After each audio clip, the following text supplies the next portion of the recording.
Assalamualaikum warahmatullahi wabarakatuh dan selamat sejahtera. Kami daripada grup 3 akan membentangkan tentang isu populasi penduduk di Jepun. Masyarakat Jepun adalah homogen dari segi etnik, budaya dan bahasa dengan bilangan pekerja asing yang sedikit. Di kalangan penduduk minoriti yang kecil di Jepun, terdapat orang Korea Zainichi, Cina Zainichi, orang Filipina, Brazil dan Peru.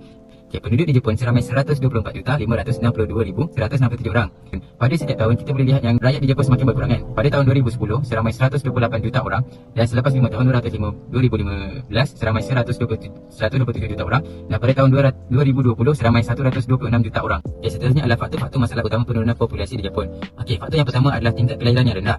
Jepun adalah satu negara yang mempunyai salah satu kadar kelahiran yang terendah di dunia. Dan seterusnya adalah masalah ekonomi. Kos untuk menyara bayi dan kanak-kanak yang sangat tinggi di Jepun. Harga tanggungan pendidikan bayi dan yuran sekolah bagi pendidikan yang sangat tinggi di Jepun.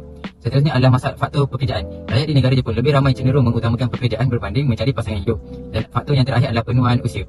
Kita boleh lihat yang lebih ramai warga yang sudah berumur dan membuatkan kurangnya rasa ingin berkahwin. Populasi merujuk kepada sekumpulan besar individu, peristiwa ataupun objek yang ingin dikaji, dan perkataan peristiwa itu sendiri merujuk kepada himpunan kepada objek atau kajian. Dalam kes ini, kajian populasi di Jepun merujuk kepada himpunan populasi yang berada di Jepun. Populasi di Jepun bermula selepas Perang Dunia Kedua, di mana populasi Jepun sangat kembang dan juga sehingga pihak kerajaan terpaksa memperkenalkan satu kaedah iaitu pengawalan kadar kelahiran bagi memetras populasi yang sudah menaik di Jepun selepas pada Perang Dunia Kedua. Oleh itu, kadar kelahiran Jepun sudah semakin susut selepas Perang Dunia Kedua dan Perdana Menteri Jepun sendiri iaitu Fumio Kishida telah menggesa berbagai langkah untuk menaikkan kembali populasi Jepun, iaitu kaedah yang belum diambil sebelum ini bagi meningkatkan kadar kelahiran di Jepun. Seterusnya kita pergi kepada peringkat pendidikan di Jepun. Pendidikan Jepun terbagi pada 4 peringkat, di mana bermula dengan peringkat rendah, peringkat menengah rendah, peringkat menengah atas dan juga peringkat universiti. Pada peringkat rendah, pelajar akan belajar di peringkat tersebut selama 6 tahun dan seterusnya peringkat menengah iaitu peringkat menengah rendah dan peringkat menengah tinggi masing-masing 3 tahun dan peringkat terakhir ialah peringkat universiti selama 4 tahun. Hal ini kerana pendidikan Jepun yang terlalu tegas dan populasi Jepun yang semakin menurun setiap tahun.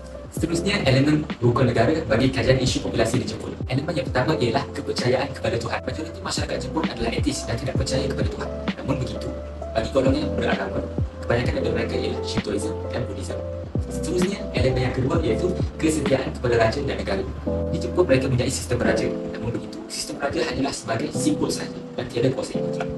Lain daripada itu ialah elemen yang ketiga iaitu kesopanan dan kesusilaan.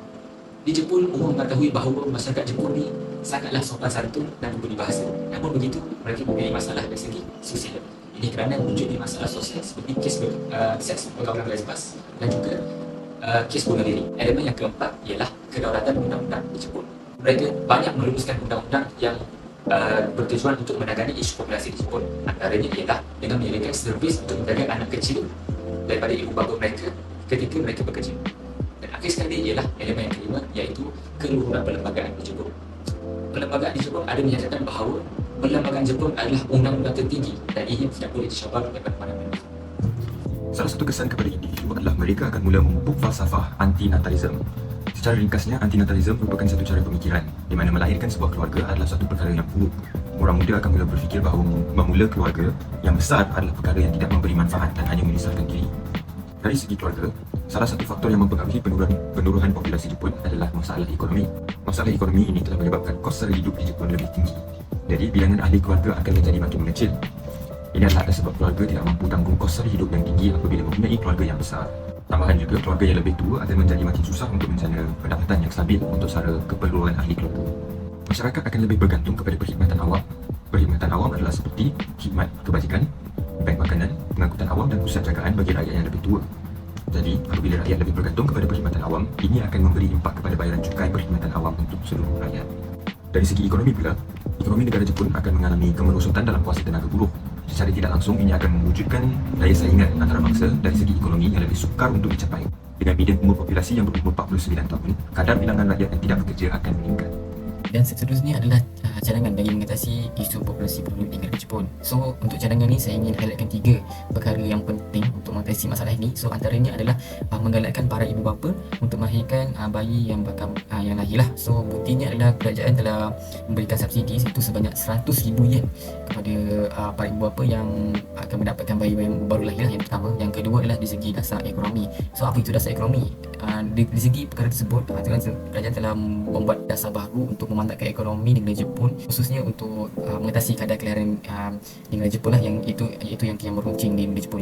Yang kedua, yang ketiga adalah imigrasi. So itu imigrasi adalah untuk menerima daripada orang luar, iaitu untuk menyumbangkan lagi kadar kelahiran negara Jepun untuk kadar yang sementara. Itu saja pada 3 highlight yang saya ingin utarakan. Sekian, terima kasih.